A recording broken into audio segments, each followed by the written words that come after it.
Hey everyone, welcome back to Body Bags. What I've got for you tonight is an interesting movie. Um, you may have seen a trailer for it. This is Kill Her Goats. Yeah, let that name sink in for a minute. Kill Her Goats. This is a new film by Steve Walsh. He did the movie Muck, and I think he's done a few other ones as well. But Muck is the one I know him from. The plot of this movie is basically it's a slasher film, obviously. Um, also, as you can see in the background there, no CGI, all practical effects. So there you go. You know what you're getting into. The stars has Kane Hodder as as the main killer. You know, kind of neat. Uh, this movie is gonna get comparisons to Hatchet because it's the same kind of basic idea, like an '80s type throwback slasher film, all practical effects. Kane Hodder's in it, but that's kind of where the comparisons end. The basic plot is you got this girl, her on the front right there. She's graduated. Is it college? I think. It just says graduation. I'm assuming college.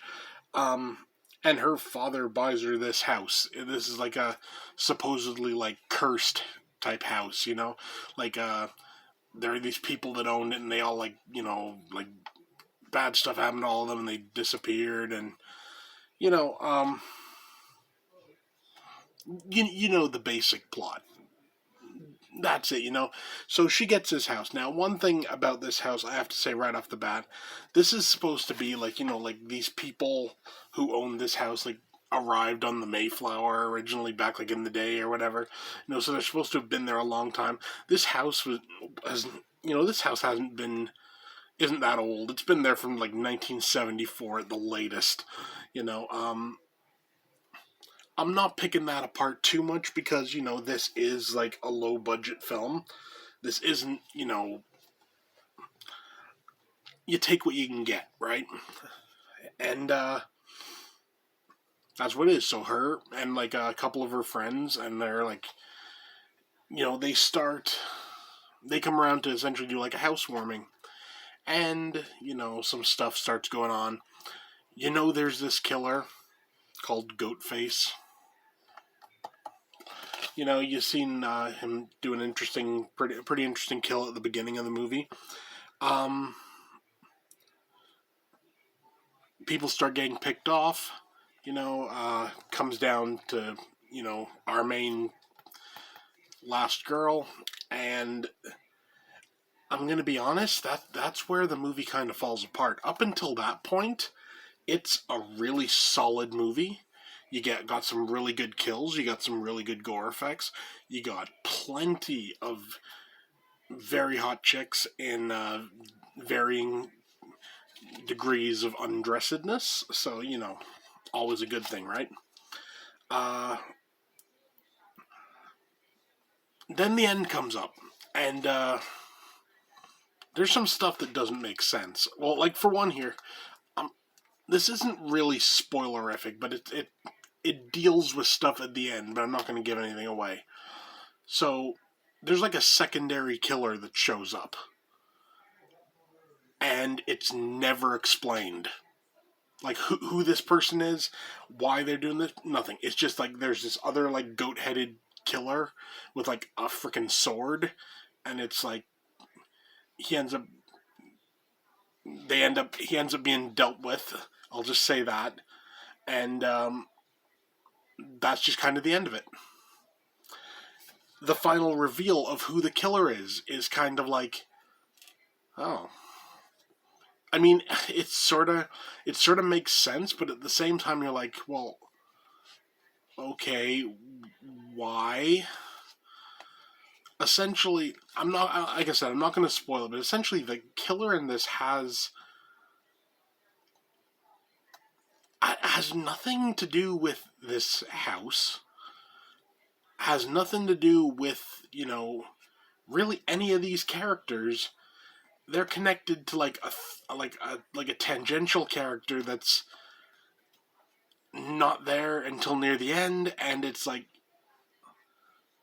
it makes no sense. Like that's the thing with this movie that's more annoying than anything else.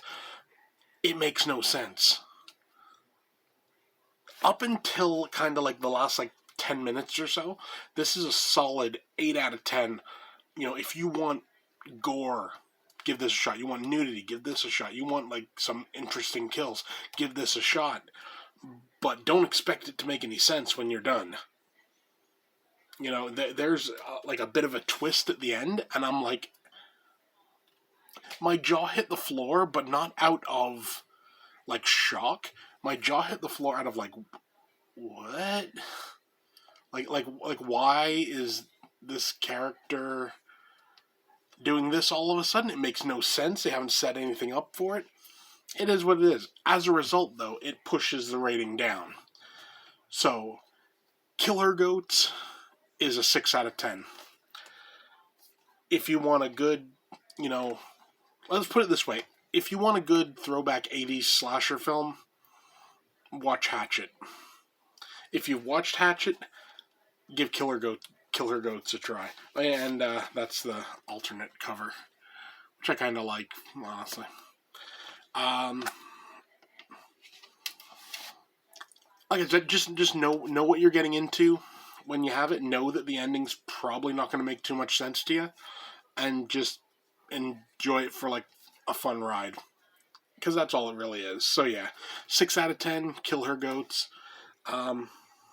If anything, this is more of this is an example of a movie. I feel, I don't know, if they maybe spent another little bit in the editing room, you know, just, you know, fixing up that ending a bit, you know, just doing a little bit of stuff. This could have been a real solid, like slasher flick.